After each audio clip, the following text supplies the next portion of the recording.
कि अल्लाह ने इस उम्मत को बेहतर बनाया, खैर वाला बनाया, फजीलत वाला बनाया।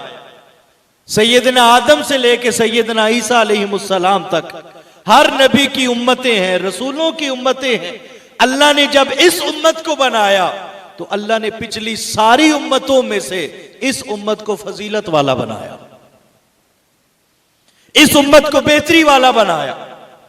इस उम्मत को अल्लाह रब्बुल इज्जत ने उन उम्मतों पर फजीलत बख्शी। अब हम बेहतर क्यों हैं? पिछली उम्मतों पे हमारी फजीलत की वजह क्या है? पिछली उम्मतों के मुकाबले में जो इस उम्मत को अल्लाह ने एक शर्फ दिया, एजाज बख्शा, उस फजीलत और बेहतरी की वजह क्या है? तो लाखों फलसफों की एक ही बात कि ये उम्मत क्यों बेहतर है? ये उम्मत फकत इसलिए बेहतर है कि इसे कमली वाले आका के कदमों की निस्बत हासिल। उस निस्बत की वजह से अल्लाह ने इस उम्मत को बेहतर कर दिया। जैसे नबियों और रसूलों में कोई नबी और रसूल हुजूर जैसा नहीं, वैसे उन सब की उम्मतों में हुजूर के सदके कोई उम्मत इस उम्मत जैसी नहीं।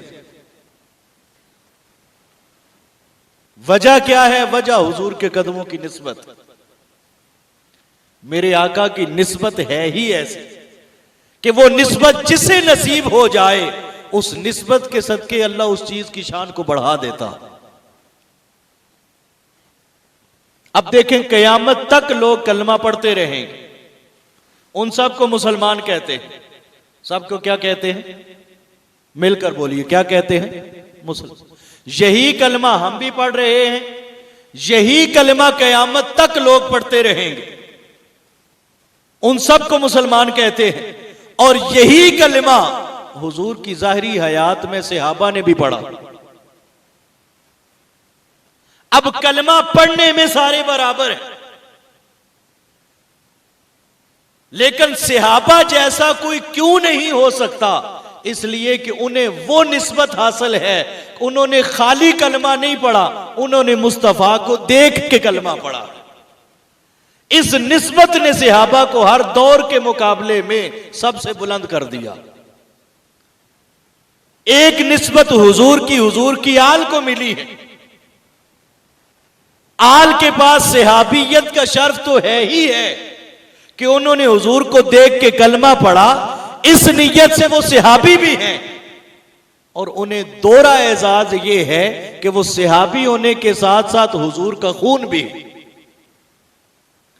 अब कयामत तक अगर कोई इल्म में, तकवा में, तहारत में, मनसब में, जाहो जलालत में, मालो दौलत में किसी एतबार से भी अगर इनफिरादी तौर पर किसी से बढ़ भी जाए तो कयामत तक हुजूर की आल का मुकाबला कोई नहीं कर सकता।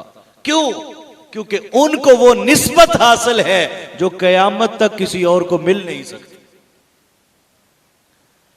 लाखों घरानों में बच्चे पैदा होते हैं, लेकिन कोई बच्चा भी हसनैन करीमैन जैसा नहीं हो सकता। क्यों?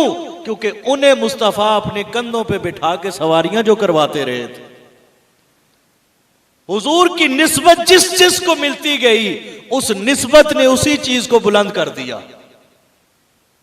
मेरे आका ने अगर किसी पत्थर को बोसा दे दिया तो कायनात पहाड़ों से भरे पड़े हैं, कायनात में पत्थरों की कोई कमी नहीं है, लेकिन वो सारे पत्थर एक तरफ, और जिस पत्थर को मेरे मुस्तफा ने लब लगा दिए वो हजरे अस्वद एक तरफ।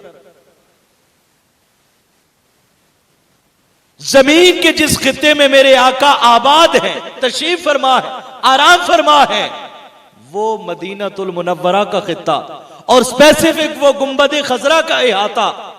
अब जमीन, अगर सारी जमीन लाइटों से भर दी जाए, कुमकुमों से सजा दी जाए, लाइटिंग कर दी जाए, अरे जमीन का कोई खित्ता उस गुंबद खजरा जैसा नहीं हो सकता। क्यों? क्योंकि उस खित्ते को मुस्तफा के वजूद की निस्बत हासिल है। बिल्कुल वैसे ही इस उम्मत को जब से हुजूर की निस्बत मिली है, अल्लाह ने इस पूरी उम्मत को पिछली उम्मतों से फजीलत वाला बना दिया। हर एक मकाम को मकी से है शरफ गालिब। गालिब कहता है कि ये जो शर्फ मिलते हैं, एजाज मिलते हैं, ये मकान को नहीं मिलता, ये मकी की वजह से उस मकान को मिलता। हर एक मकान को मकी से है शरफ गालिब, मजनू जो मर गया तो जंगल वीरान है। ये जो एजाज इस उम्मत को मिला है, इसमें इस उम्मत का कोई कमाल नहीं, इसमें कमाल फकत ताजदार खत्म नबुव्वत का है सल्लल्लाहु अलैहि वसल्लम। तो इस उम्मत को उम्मत वस्त बनाया, यानी अदल करने वाला बनाया, और इस उम्मत को अल्लाह ने पिछली उम्मतों से बेहतर बनाया। अब हम पे है कि हम उस निस्बत रसूल का कितना हया रखते हैं कि अल्लाह ने जो हमें बेहतर किया है, फजीलत दी है, पिछली उम्मतों से अल्लाह ने बुलंद किया है, हम उस निस्बत का कितना पास रखते हैं, उस निस्बत का कितना लिहाज रखते हैं। जितना उस निस्बत का लिहाज रखते जाएंगे, अल्लाह उसी कदर दर्जों में और बुलंदी अता करता जाएगा। तीसरा और आखिरी माना उम्मत वस्त का, जिस पे हमने तफसीलन बात करनी है, वो है एतदाल और तवाज़ुन। कि अल्लाह ने इस उम्मत को जो उम्मत वस्त बनाया, इसका माना यह है कि अल्लाह ने इस उम्मत को एतदाल करने वाली, एतदाल की राह पे चलने वाली और तवाज़ुन करने वाली उम्मत बनाया, मुतवाज़न बनाया, मुतदिला बनाया, कि ये उम्मत हर लम्हा एतदाल की राह पे चलती है, तवाज़ुन इख्तियार करती है। अगर हम एतदाल और तवाज़ुन में हैं तो इसका मतलब है हम उम्मत वसाता, इसके जुमरे में। और अगर हम कहीं भी एतदाल और तवाज़ुन की राह से हट जाएं तो इसका मतलब है जैसे रब ने बनाया हम वैसे न रहे। तो जैसे रब ने हमें बनाया, अगर हम वैसे रहेंगे तो इसी में हमारी इज्जत, इसी में हमारी तौकीर है, इसी में हमारे लिए शर्फ और एजाज। और अगर हम उस राह को छोड़ देंगे तो फिर जिल्लत और रुसवाई हमारा मुकद्दर है। जो कि हम देखते हैं कि हम ज़लील व रुसवा अगर हो रहे हैं तो उसमें यही बुनियादी वजह कि जैसे रब ने बनाया हम वैसे न रहे। अब एतदाल और तवाज़ुन भी, ये भी जिंदगी के हर गोशे में लाजमी। अकायद की बात हो तो उसमें भी एतदाल चाहिए कि हम अकायद की दुनिया में ऐसी बोली न बोले जिससे इंतहा पसंदी का दर्स मिलता हो, जिससे तंग नजरी का दर्स मिलता हो, जिससे हमें उम्मत को पारा परा करने का सबक मिलता हो। हम अकायद की जब भी बोली बोलें, अकायद का जब भी दर्स दें, अकायद पर जब भी गुफ्तगू करें तो हमारी गुफ्तगू में इतना बैलेंस हो कि उम्मत में हर मकतबे फिक्र हमारी गुफ्तगू सुनकर वो इंतहा पसंदी का सबक न लेके जाए, वो इत्तेदाल और तवाज़ुन का दर्स लेके जाए। आमाल की बात हो, मुआमलात की बात हो, मुआमलात में वालिदैन के हुकूक, औलाद के हुकूक, कोई शोहर के रूप में है तो बीवी के हुकूक, बीवी के रूप में है तो शोहर के हुकूक, भाई के रूप में है तो बहन के हुकूक, बहन के रूप में है तो भाई के हुकूक, एक हमसाए के हुकूक, अहले मोहल्ला के, अहले इलाका के, उम्मत मुस्लिमा और आलम इंसानियत के, ये जो हुकूक व फराइज की दुनिया है, अगर हम तवाज़ुन में रहेंगे, एतदाल की राह पे रहेंगे तो हर रिश्ता निभाते हुए हमें लुत्फ भी आएगा। और अगर हम तवाज़ुन खो बैठेंगे तो आए रोज हमारे घरों के अंदर, सोसाइटी के अंदर शिकवे और शिकायत जन्म लेते रहेंगे।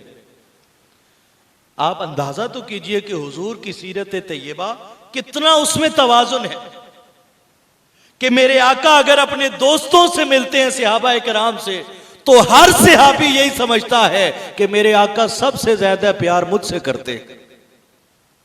आले बैते अतहार में से पूछिए, जिस नफ्से कुदसिया को पूछेंगे यही कहेंगे कि हमारे नाना, हमारे बाबा हमसे सबसे ज्यादा प्यार करते हैं। अज़वाजे मुताहरात में से पूछिए, जिस ज़ौजा मोहतरमा का सबक लेंगे, जिसकी तबीयत पूछेंगे, जिसका कौल सुनेंगे, हर कोई यही कहेगी कि हमारे शोहर आका अलैहिस्सलाम सबसे ज्यादा मुझसे प्यार करते हैं।